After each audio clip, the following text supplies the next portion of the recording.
3974, maintaining vital 370, got one. Turkish 3974, diving hello. So findet der Schutz einmal durch Abschreckung statt.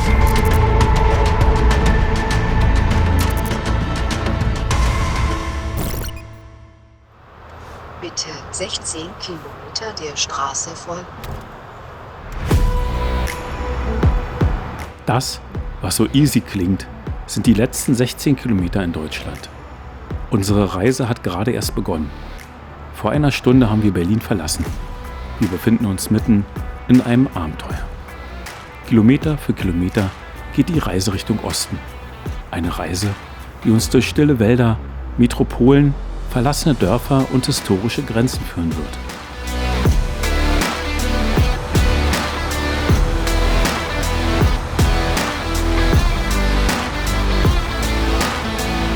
Wie ihr in unserem kleinen Roadmovie seht, sind wir diesmal nicht in Deutschland unterwegs, sondern wir treiben für euch diesmal einen riesen Aufwand. Wir sind unterwegs zur NATO-Ostflanke. In der Summe 4 Länder, 1200 Kilometer und reine Fahrzeit 14 Stunden. Und am Ende kommen wir kurz vor Riga in Lettland an. Da ist dann die Bundeswehr stationiert, die Luftwaffe mit ihren Eurofightern, und wie das Lagerleben dort aussieht, wie der tägliche Dienst aussieht, das zeigen wir euch in unserem Film.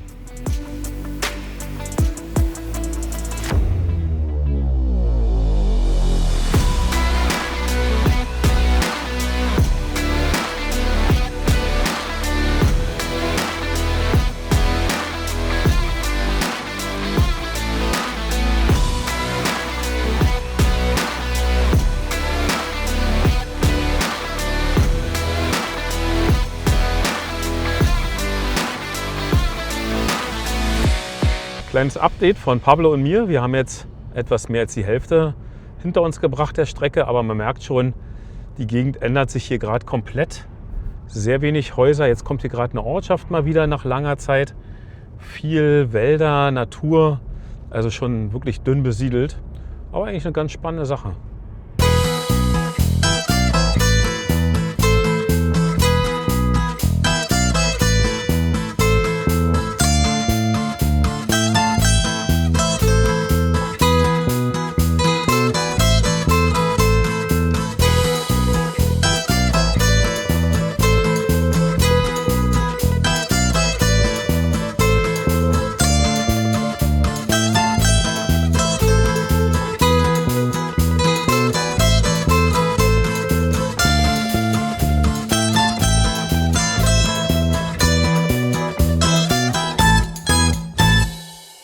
Sieben Stunden Fahrt jetzt gerade liegen hinter uns, und jetzt kommen wir hier an einen ganz besonderen Ort, und zwar Suwałki, und da ist dieser berühmt-berüchtigte Suwałki-Korridor. Das heißt also, wir kommen aus Polen, wollen nach Litauen, und es gibt diesen schmalen Korridor. Links ist diese russische Enklave Kaliningrad, rechts ist Weißrussland, und es wird eben gesagt, ja, so im Falle des Falles eines Krieges zum Beispiel zwischen NATO und Russland, dass dann eben dieser kleine Korridor, dieser Suwałki-Korridor, ganz schnell von den Russen eben dicht gemacht werden kann und somit die Verbindung von NATO, also Polen, und den baltischen Staaten gekappt werden kann. Und ja, ein ganz neuralgischer, spannender Punkt, und wir fahren jetzt gerade mittendurch. Mal gesagt, direkt Polizei, sonst was? Die Polizei fährt los. Sind Sie hinterher? Ja. Die haben sich auf den Weg gemacht, die haben uns gesehen. Dich gesehen. Packen wir die Kamera weg.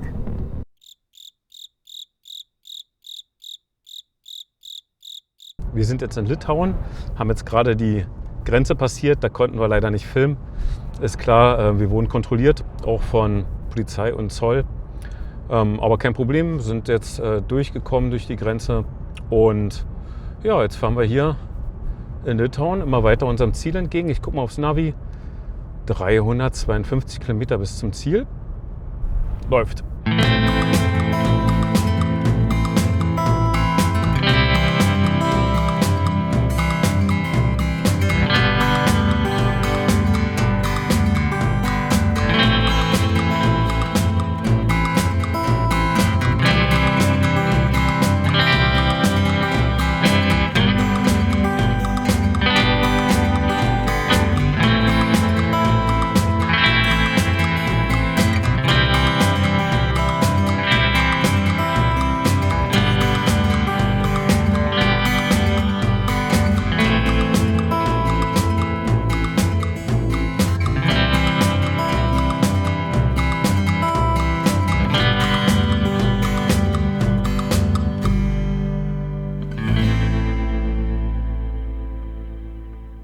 Ja, kleines Update hier von unserer verrückten Reise an die NATO-Ostflanke nach Lettland.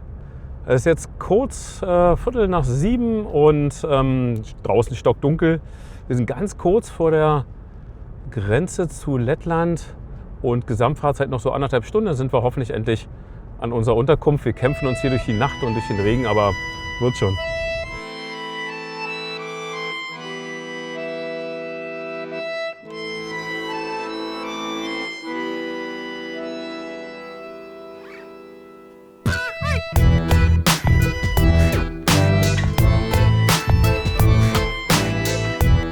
Ja, jetzt sind wir 8 Minuten vorm Ziel und guck mal, da steht schon dran, Moskau sogar. Moskau, Russland, 880 Kilometer. Wahnsinn, aber wir sind in 7,3 Kilometern da.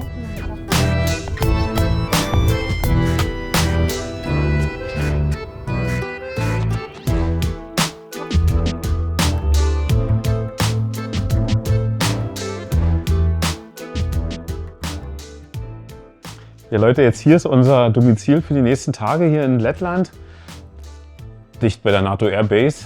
Und wir heizen erstmal einen Kamin an. Das ist ganz üblich hier in Lettland.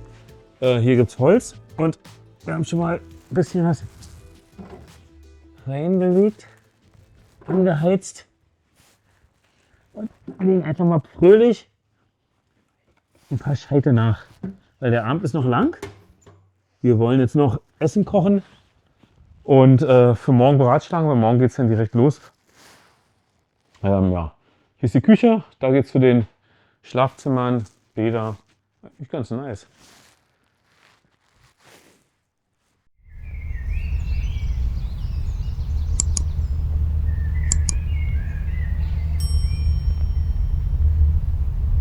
Lettland empfängt uns, die beiden Hauptstädter, nach der ersten Nacht still und endlos. Was wir zu diesem Zeitpunkt noch nicht wissen, die Geschichten, die wir in den nächsten Tagen erleben, werden für immer bleiben. Ja, guten Morgen. Die erste Nacht haben wir gut hinter uns gebracht, haben gut geschlafen. Pablo ist frisch und ausgeruht, ich bin es auch so. Und jetzt geht's ab zur NATO Airbase. In den stillen Wäldern rund um die NATO Airbase lauert eine unsichtbare Gefahr. Zwischen dichten Baumkronen und schattigen Wegen treiben Spione ihr Unwesen. Lautlos, unsichtbar und immer auf der Jagd nach militärischen Geheimnissen. Die Grenze zwischen Sicherheit und Bedrohung ist hier dünn wie ein Blatt Papier. Das hier ist keine Übung. Wir sind mitten in einem Einsatz. Auch wir müssen uns dieser Lage anpassen. Unsere Smartphones bleiben im Haus zurück. Aufmerksam fahren wir zur Airbase und dort müssen wir eine Verpflichtung zur Geheimhaltung unterschreiben. Diese Bilder, die wir euch hier präsentieren, sind einmalig. Und dann wird aus der verschwommenen Dunkelheit Realität. Die Jagd hat begonnen.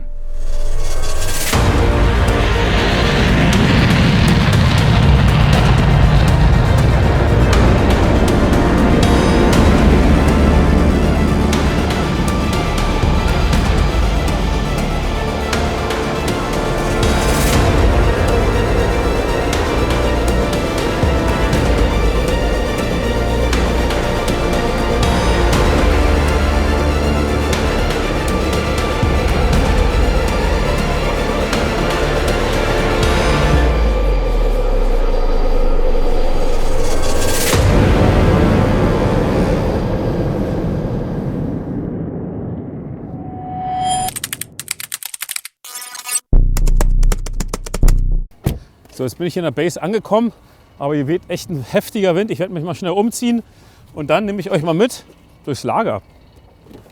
Da haben wir also hier links sind die Container, die Wohncontainer. Da wohnen entweder einer oder zwei in einem Container jeweils. Leben im Einsatz, das heißt Alltag zwischen militärischer Disziplin und persönlicher Kameradschaft. Das Lager ist mehr als nur ein Arbeitsplatz. Es ist ein vorübergehendes Zuhause. Von der gemeinsamen Küche bis zu den Schlafplätzen. Jeder Handgriff zählt. Jeder trägt seinen Teil bei. Zwischen den militärischen Aufgaben bleibt Raum für Gemeinschaft. Freundschaften entstehen, die den rauen Alltag erträglicher machen. Einsatz an der NATO-Ostflanke. Ein Leben fern der Komfortzone, geprägt von Zusammenhalt, Disziplin und dem festen Willen, die Mission zu erfüllen. Und hier rechts haben wir Sanitärcontainer, da ist auch nochmal Küche, Küchenpersonal. Moin. Ja, und hier sehen wir schon die große Kreisstadt Neuburg. Es ist das taktische Luftwaffengeschwader 74 aus Neuburg an der Donau. Ja, und da hinten ist das ganz große Zelt, das ist das Sportzelt. Und hier ist das Betreuungszelt und da treffe ich mich jetzt gleich mit dem Kontingentführer. Der Oberstleutnant Blom, da ist er schon. Hallo. Dexheimer, hallo. Schön, dass ich da sein darf. Ja, Herzlich hallo. willkommen. Wollen wir reingehen? Ist ziemlich Gerne. frisch, dass wir Ja, mal ein bisschen gehen wir direkt sprechen können. Ja? Reden wir Prima. ein bisschen. Danke. Kommen Sie mit.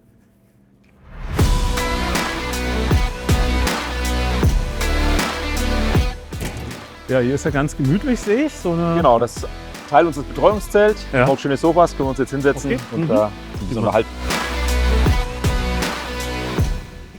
Ja, Herr Oberstleutnant Blom, warum ist es denn eigentlich notwendig, dass die deutsche Luftwaffe sich an der Verteidigung des baltischen Luftraums beteiligt? Dazu muss man wissen, der baltische Luftraum gehört zur NATO, die baltischen Staaten gehören zur NATO und die NATO organisiert die Luftverteidigung für alle Staaten gemeinsam. Das heißt, wir sind hier, weil die baltischen Staaten zwar eine Luftwaffe haben, aber keine Kampfjets, also die Aufgabe Air Policing selber nicht wahrnehmen können. Und deswegen hat die NATO entschieden, auf einer Rotationsbasis, immer wieder andere Nationen kommen hier ins Baltikum und stellen eben sicher, dass der Luftraum geschützt wird. Und jetzt sind wir eben wieder mal dran und machen dieses Jahr. Jetzt sind wir ja hier in den baltischen Staaten ja auch relativ dicht an Russland. Aber in der Luft, glaube ich, sind die Eurofighter ja noch dichter, glaube ich, an Russland dran. Ne? Können Sie mir dazu mal ein bisschen was erklären? Wie dicht sind wir an Russland dran? Wie sind so die Entfernungen? Ja, wir sind da quasi 180, 200 Kilometer von der russischen Grenze entfernt. Das ist in Flugzeit 15, wenn es schnell gehen muss, auch mal 10 Minuten mit dem Eurofighter zurückgelegt. Das heißt, es ist sehr eng. Man muss aber auch sagen, dass wir kaum Aktivitäten an der russischen Grenze haben, sondern eigentlich unser Haupteinsatzgebiet ist über dem Ostseeraum, weil dort eben die Transportflüge zwischen der Enklave Kaliningrad und St. Petersburg stattfinden. Das heißt, alle unsere Alpha-Scrambles bis jetzt haben über der Ostsee stattgefunden und nicht an der Ostgrenze. Aber auch da wären wir natürlich bereit hinzufliegen und es würde auch relativ schnell gehen, das ist richtig. Okay. Warum gibt es denn diese Einsätze jetzt in dem Luftraum zwischen Kaliningrad und Russland? Also warum ist denn ein Responder zum Beispiel mal aus? Die Frage müssten Sie eigentlich den russischen Kameraden stellen. Ja. Internationaler Usus ist es, dass ich eben den Flugplan anmelde, mich mit den Kontrollstellen unterhalte und mich da ankündige und eben den Transponder abstrahle. Nur so kann die zivile Flugsicherung, eine Deconfliction nennen wir das, also Sicherstellen der Mindestabstände zwischen den Flugzeugen sicherstellen. Das machen die russischen Militärflugzeuge häufig nicht. Und dann kommen wir eben ins Spiel, fliegen hin, schauen nach, wer ist das überhaupt, was für ein Flugzeugtyp, wie viele sind das, in welchem Höhenband sind die unterwegs und begleiten sie dann eben, damit sie dann auf dem Radarbild auch der zivilen Flugsicherung sichtbar werden, indem man quasi unseren Transponder sieht und jeder weiß dann, okay, da sind nicht nur wir, sondern eben auch andere. Und es sind jetzt eigentlich immer Transportflugzeuge, die da oben in der Luft anzutreffen sind, oder sind es auch mal Kampfjets? Es ist gemischt. Es sind zum Großteil Transportflugzeuge und Aufklärungsflugzeuge, aber auch Kampfflugzeuge und ab und zu Bomber. Ich sag mal, das Verhältnis ist ungefähr 2/3 Transport- und Aufklärungsflugzeuge zu 1/3 Kampfflugzeuge. Okay, dann vielen Dank fürs Gespräch. Sehr gerne. Ich habe ja noch ein paar Sachen jetzt irgendwie die nächsten Tage hier, die ich mir angucken darf und vielleicht auch ein bisschen aktiv mitmachen kann. Insofern freue ich mich drauf. Wird bestimmt spannend. Und vielleicht sehen wir uns ja zum Verabschieden nochmal, oder? Auf alle Fälle. Okay, prima.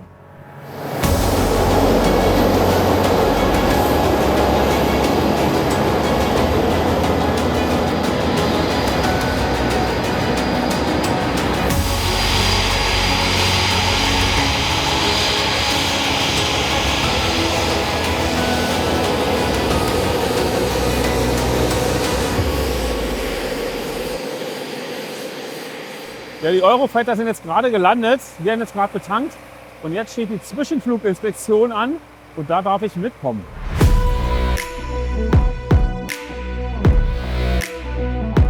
Hi, Hi, Dexheimer, hi, grüß dich. Charlie, hi. Hi Charlie. Du nimmst mich jetzt mit auf die Zwischenfluginspektion, ja? Darf ich mitmachen? So machen wir es, ja. Okay, dann zeig mir mal bitte, was machst denn du oder was machen wir? Also wir befinden uns jetzt in der Turnaround-Inspektion oder wie du schon gesagt hast, Zwischenflug. Das heißt zwischen zwei geplanten Flügen. Der Flieger kam jetzt zurück, ist vom Piloten aus serviceable, heißt für uns erstmal gut, keine Probleme gehabt. Okay. Und jetzt kommt unsere ganz normale Inspektion. Musst du dir vorstellen, wie ein Soll-Ist-Vergleich. Ja. Wir schauen jetzt, haben wir keine Schäden im Flug davongezogen. Wir wissen, wie es ausschauen muss. Und dann schauen wir, ob es so ausschaut. Und wenn das passt, ist alles gut. Was könnten denn so für Probleme aufgetaucht sein, die jetzt nicht aufgetaucht sind, aber was könnte denn so passiert sein? Ja, wir können jetzt zum Beispiel irgendwo Vogelreste finden, weil er irgendwie einen Vogel geküsst hat in der Luft, was der Pilot vielleicht nicht immer zwingend mitbekommt. Es können Hydraulikleitungen, Ölleitungen, irgendwo eine Leckage entstehen. Okay. Ja. Großteil der Zwischenflug ist auch Betriebsmittelergänzung, das was jetzt gerade schon im Hintergrund läuft. Ja. Wir betanken die Maschine jetzt schon. Was kriegt denn der eigentlich reingetankt? Es ist Das ist Kerosin. Richtig F34 Kerosin? ist Kerosin. Ah, okay. Ja. Und wie gesagt, hier bei uns im VAPB muss ja alles ein wenig zügiger gehen. Okay, Wir haben ja. circa eine Stunde für die Turnaround. Okay, na gut, ich bin dabei. Fahrwerk ist total essentiell für uns bei der Landung. Ja. Schaue ich natürlich, dass der Reifen nicht beschädigt ist. Ja. Also wirklich die ganze Lauffläche. Wir schauen das schon an, während der See-In, also wenn der Pilot zurückkommt, schauen wir schon mal, weil jetzt stehen wir ja drauf, dass wir alles angeschaut haben.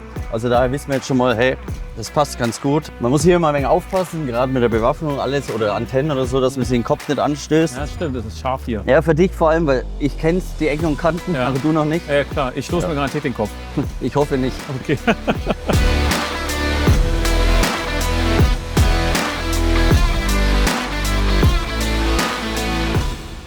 Ist es dein erster Einsatz eigentlich? Nee, ich habe schon diverse Einsätze gemacht, auch schon mehrere VAPBs in den baltischen Staaten.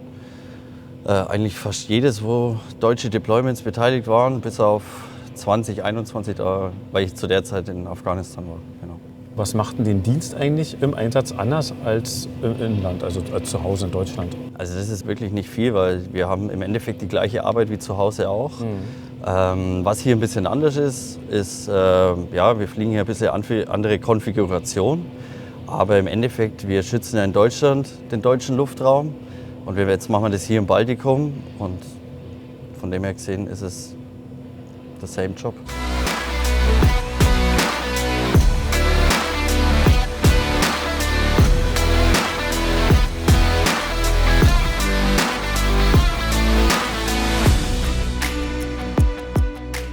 Ansonsten haben wir halt gewisse Lenkflugkörper hier dabei. Das ist jetzt hier, glaube ich, der Tank, ne? Genau, das ist die Was jetzt Außenpfanne, aussieht wie eine riesen die uns- Bombe. Die uns, ja, ist aber keine, denken viele, das ist eine Bombe. Ja, also das ist der Tank und ist eigentlich auch in den Tragflächen Benzin drin? Richtig. Oder? Ja, ist auch, ja? Ja, also- okay. Also in den Tragflächen und das ist der Tank. Und auf der anderen Seite genauso. Genau, also wir können zusätzlich, der Eurofighter hat 13 Stationen, muss man sich so vorstellen, wo wir noch Sachen anbauen können. Davon können wir 3 Stationen nutzen mit Zusatztanks, um einfach unsere Reichweite zu erhöhen. Okay. Genau, weil wir könnten diesen Tank zum Beispiel auch in der Mitte zwischen den 2 Fahrwerksklappen noch einbauen. Stimmt, habe ich auch schon mal gesehen, So, dass das unterm Flugzeug Genau. so mittig drunter ist, ne? Das würde heißen, wir könnten ihn mit einem Außentank fliegen oder so wie jetzt mit 2 oder sogar mit 3. Okay. Oder mit gar keinem. Das geht auch. Das heißt nur Kerosin in den Tragflächen.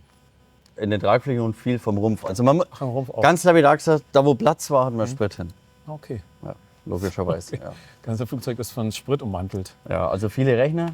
Und da wo Platz war, zum Beispiel ja auch die Flügel links und rechts sind jeweils voll mit Kerosin.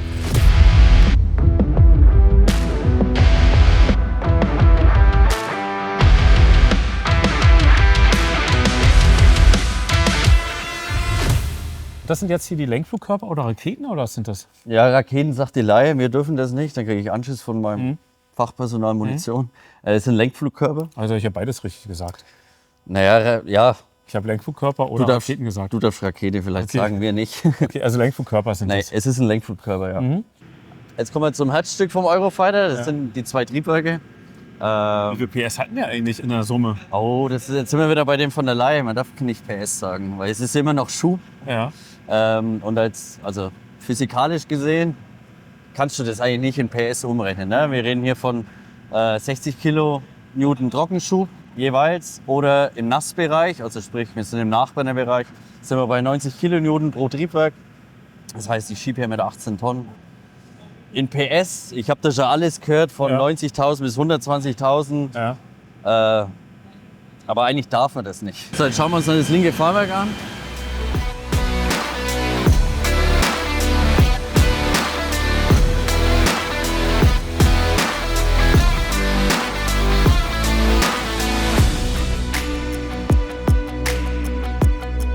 Gut, also Bremsen passen, Bremsen sind okay.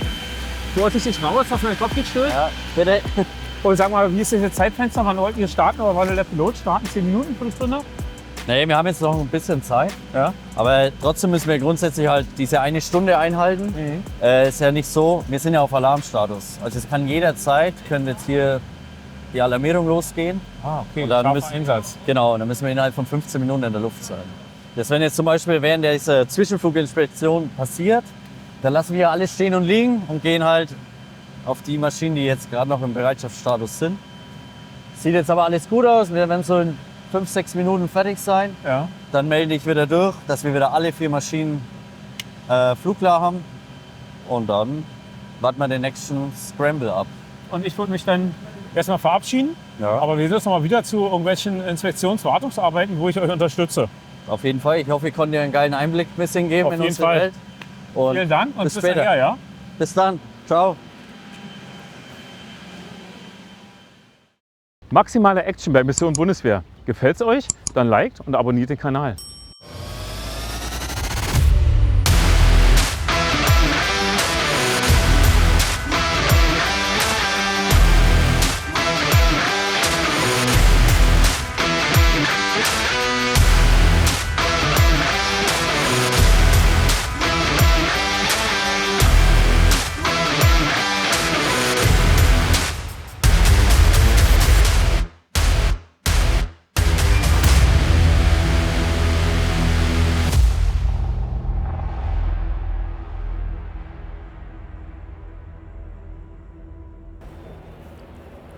Ja, ich bin jetzt mit einem der Eurofighter-Piloten hier verabredet, Bernd.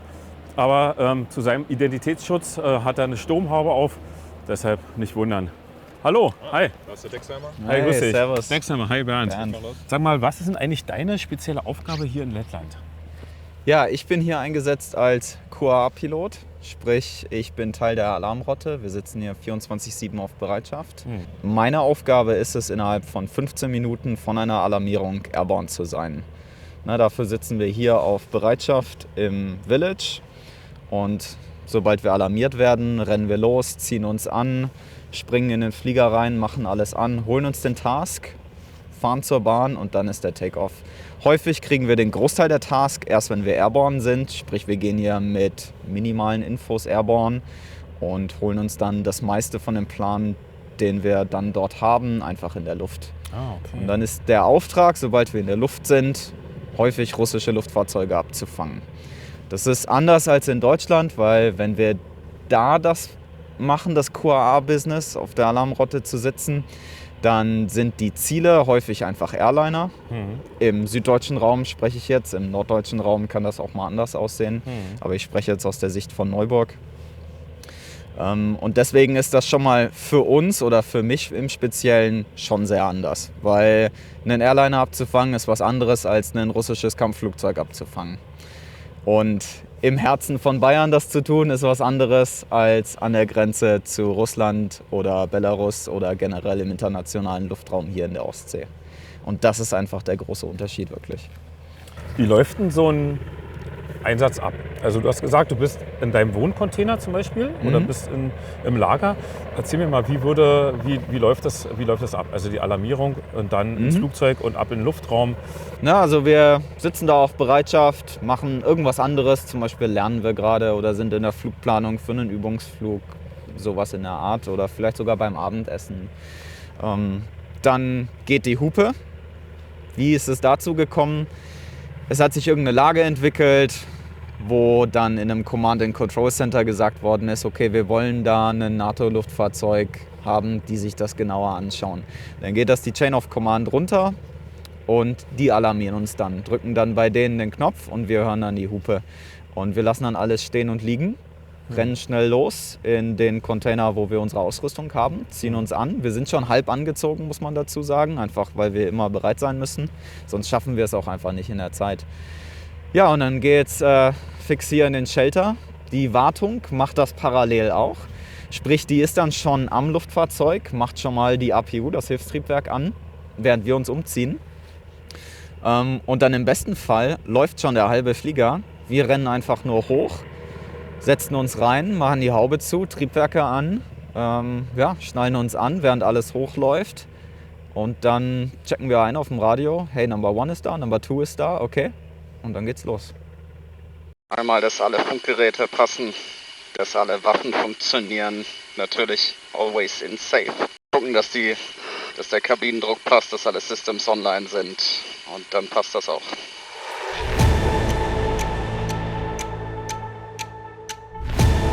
Wir haben heute 2 Tango-Scrambles. Nach dem Flug müssen wir die Waffen erstmal sichern. Das darfst du heute mit mir machen. Okay. Aber das ist nicht ganz ohne.